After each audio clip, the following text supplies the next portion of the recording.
What's up, everybody? You are listening to Locked On Now NHL, local experts with the biggest stories on the ice. I'm your host, Daniella Bruce, and thank you for making Locked On Now your first listen every weekday. We've got all our Locked On NHL hosts here to tell you everything you need to know from the night in hockey. Last night's biggest game saw two original six teams head to a shootout at Madison Square Garden. The biggest game. The Detroit Red Wings won the most exciting game of the night as Detroit fought back and forth with the Rangers before taking home a shootout win on the road. Locked On Red Wings was excited to be headed out of the game as winners of that thriller at MSG. Woo! What a game. What a game in Madison Square Garden. The Detroit Red Wings take home a 3-2 victory over the New York Rangers. An unbelievable game. Thomas Greiss continues his career-long resume and reputation of being dominant in MSG. The ice in this game was also brutal. It was horrid. Puck bouncing all over the place. They were talking about it might have been a little bit warm in there. Whatever the reason, horrid ice. But both teams got to play on it, as Larkin said in the post game afterwards. And regardless, the Wings still take home the victory. Dylan Larkin also scored in this game off a weirdly perfect pass from Danny DeKeyser off the boards behind the net. Unbelievable. One of the most electric back and forth overtimes you'll ever see. The shootouts are dumb, by the way, but the shootout was electric, back and forth, went into extra frames, and it's capped off by Pius Suter. He has officially never missed a shootout shot in his entire career. He's now 1-for-1 all time. Incredible game, 3-2 victory for the Wings. Brian and I are going to break it all down tomorrow on Locked On Red Wings. The New York Rangers won a long shootout earlier in the week, and the hockey gods got even last night by handing New York a shootout loss to Detroit. Locked On Rangers gives you more details out of the loss in Madison Square Garden. Hey, what is going on, hockey fans? It's John Chick with Locked On New York Rangers, here to talk about the game that just concluded. The Rangers dropping a tough 3-2 shootout decision to the Detroit Red Wings and losing in the 6th round of the shootout after beating the Bruins in a 9-round shootout just 2 days ago. A couple of thoughts here. For starters, we've gotten so used to seeing Igor Shesterkin steal games for the Rangers this season. I suppose this is what it's like to see this from the other side, because I thought Thomas Greiss was absolutely ridiculous in this game here tonight. I'm not sure the Red Wings win this game without him. That's not to say that the Rangers were perfect. I thought they were a little bit sloppy with the puck. Clearly not as sharp tonight as they were in the game against the Bruins, but you know, it is what it is. I thought Detroit put together a really strong effort there. And one other point that I'd like to make real quick here, and then of course we'll have our full episode dropping a little bit later tonight. The Rangers, in 2 games since the All-Star break, the 2 games that they've been back, they have led for exactly 0 minutes and 0 seconds, and yet they have 3 out of a possible 4 points. So I think you got to take that, and I think, again, it kind of just shows that this is a team that is at its best in crunch time. I realize it didn't go their way tonight, but be that as it may, you got to tip your cap a little bit to the opposition, and certainly Thomas Greiss. And like I said, we're going to be talking about this in the next episode of Locked On New York Rangers. Do not miss it. Our Locked On Flyers host said last night's matchup with the Washington Capitals was exactly what you'd expect out of a rivalry game against the Capitals, but Philly still wasn't ready enough to take a win from Washington at home. Hi, this is Rachel Donner with your Locked On Flyers. Quick reaction to the Flyers' 5-3 loss to the Washington Capitals. This game was a classic Metro Division matchup. Pretty intense, physical back and forth battle for most of the game. The Flyers got some quality forechecking. I thought nice passes on the rush that led to goals for Travis Sanheim and Jerry Mayhew, who had his first multi-goal game.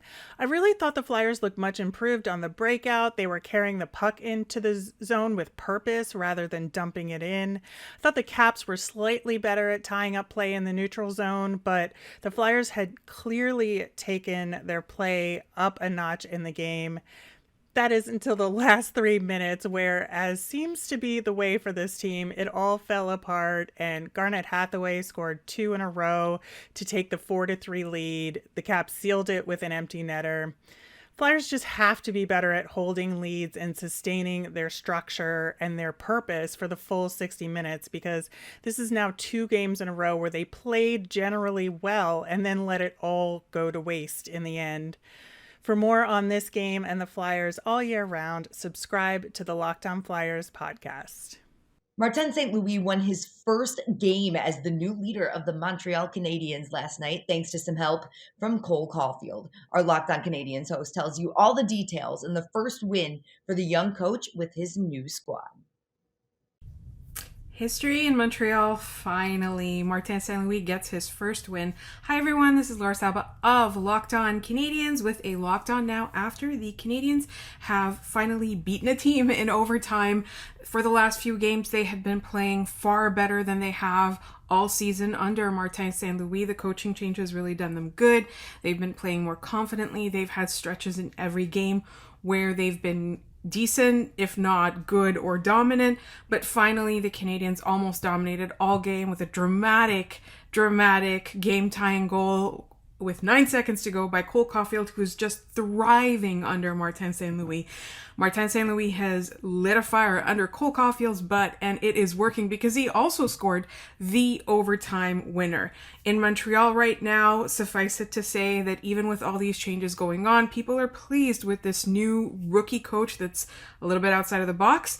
Thinking a little bit outside the box, he seems to be doing the players good, and the players themselves seem absolutely delighted. For more on this, check out Locked On Canadiens with myself and Scott Matla, available wherever you get your podcasts as well as on YouTube. Coming up, the New York Islanders take advantage of a home game against the Bruins. This is Locked On Now NHL.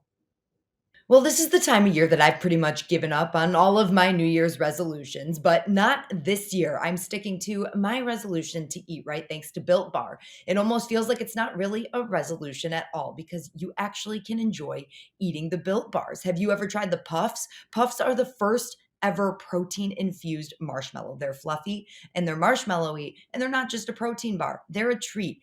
And they're covered in 100% real chocolate. In fact, all Built Bars are covered in 100% real chocolate. Most Built Bars contain just 130 calories, 4 grams of sugar, 4 net carbs, and 17 grams of protein. And they come in so many different flavors: mint brownie, coconut almond, and new for this month, white chocolate, cookies, and cream. They are all delicious, and new flavors are coming out all the time. You can check them all out at built.com. In fact, we have a special offer for you right now. If you go to built.com and use the promo code LOCKED15, you will get 15% off your order. Again, that's built.com and use promo code LOCKED15 for 15% off.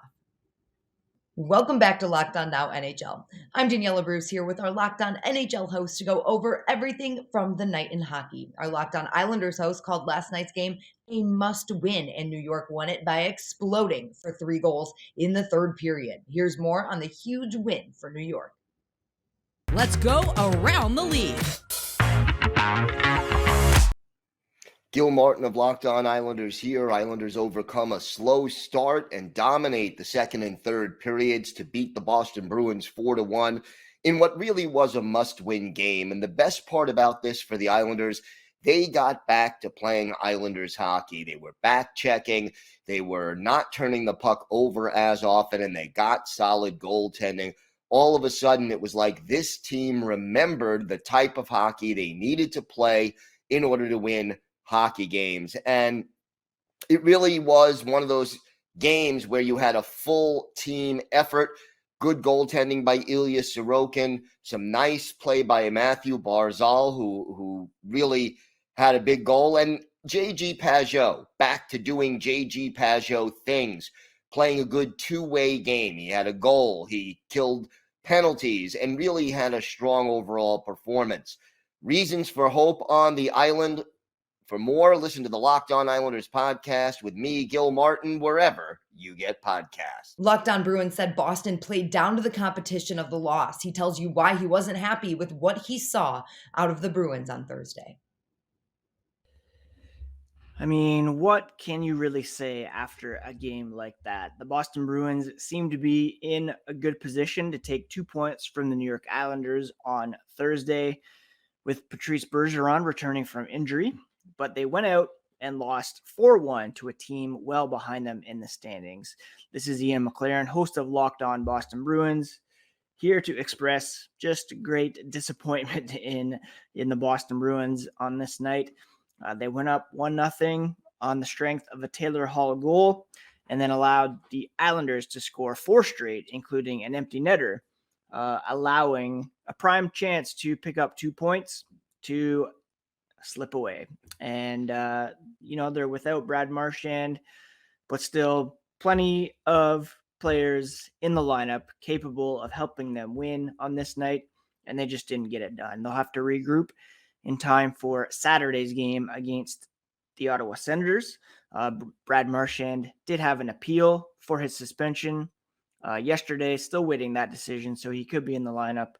But if not, this current group needs a bit of a kick in the butt to get going here after a very disappointing loss to the New York Islanders. Catch all the latest on the Black and Gold on the next episode of Locked On Boston Bruins, part of the Locked On Podcast Network. The San Jose Sharks came back from a 2-0 deficit in the first to tie things up with the Vancouver Canucks at home and force overtime. But the Sharks just ran out of gas late, and our Locked On Sharks host is in with how San Jose came away with just 1 point. The Sharks unable to complete the comeback. I'm JD Young of Locked On Sharks, and the Sharks fall 5-4 in overtime to the Vancouver Canucks.